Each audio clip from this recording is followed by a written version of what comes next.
If you've been thinking about moving to Surrey, do not until you've watched this video.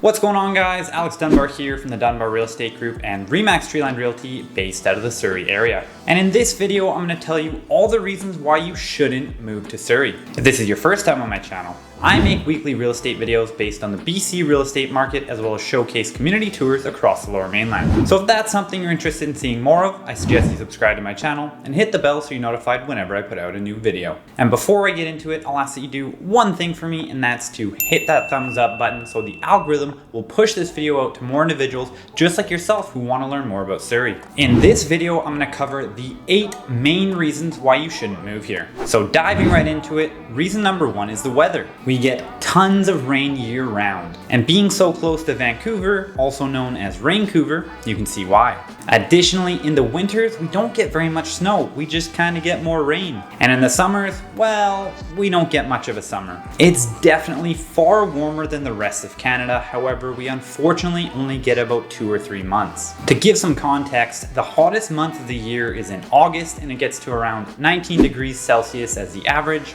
and the coldest month is December with an average temperature of 3 degrees. And if you don't work in Celsius, well, you're just gonna have to do the calculation for yourself. As for the wettest month of the year, this is in November, where we see an average of 168 millimeters. The windiest month is in March with an average wind speed of 7 kilometers an hour, and the average annual precipitation is 926 millimeters. So to summarize, the summers are comfortable and partly cloudy, while the winters are very cold and wet. And while Surrey definitely does have some of the mildest weather across Canada, it might still not be right for you. Moving on to point number 2, and that's its negative stigma. Unfortunately, over the years, Surrey hasn't gained a great reputation for itself. And part of this is deserved and part of it isn't. And this is primarily related to crime, gang activity, and homelessness. However, what you need to keep in mind is that the majority of this resides in a few specific locations. And as I'll get to in a minute, Surrey is a massive city, one of the largest in all of BC. So while there are definitely some spots that you want to avoid, a lot of this has been cleaned up over the years. And if you want to find out which areas you should be avoiding, you can watch my previous video on my top 5 worst neighborhoods in Surrey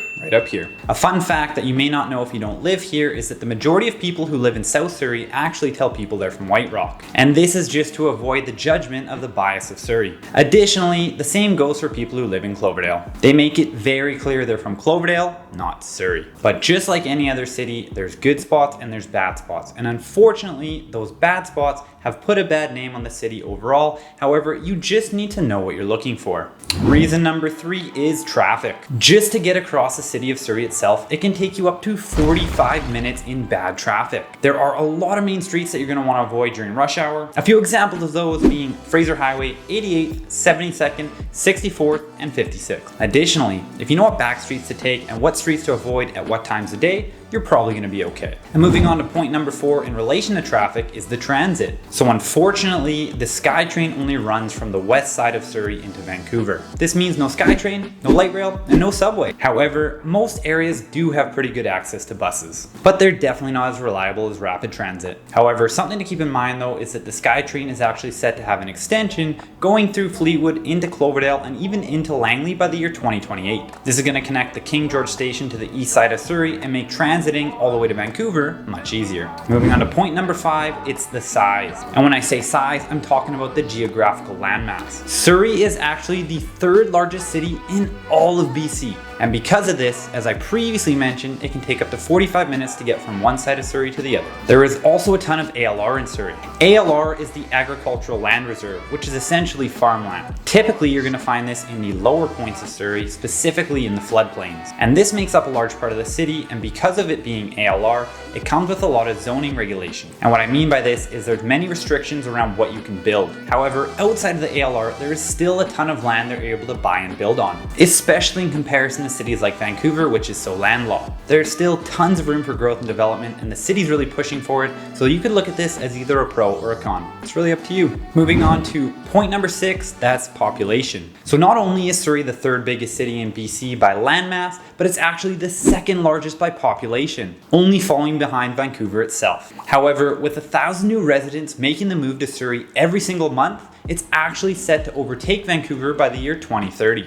And a large part of this is due to immigration. So based on the most recent data available from the 2016 census, the three largest populations that have been moving to Surrey are India, which makes up 41.3%, the Philippines, which makes up 14.5%, and China, which makes up 12.8%. And because of all this immigration, it makes Surrey an extremely diverse city. Moving on to point number 7, it's home prices. So the average price in Surrey compared to the rest of Canada is extremely high. For a detached home, you're looking at just under 1.9 million as the average. For townhomes, you're looking at just over 960,000, and for condos, you're looking at just over 590,000. So while home prices in Surrey are significantly higher than the rest of Canada, they are still cheaper than some of their surrounding cities, such as Vancouver, Burnaby, and Coquitlam. And last but not least, point number 8 is gas prices and car insurance. So unfortunately, here in BC, ICBC runs a monopoly on the insurance industry. And because they have no competition, they're able to charge much higher rates. So the average cost of car insurance here in BC is $1,800 annually.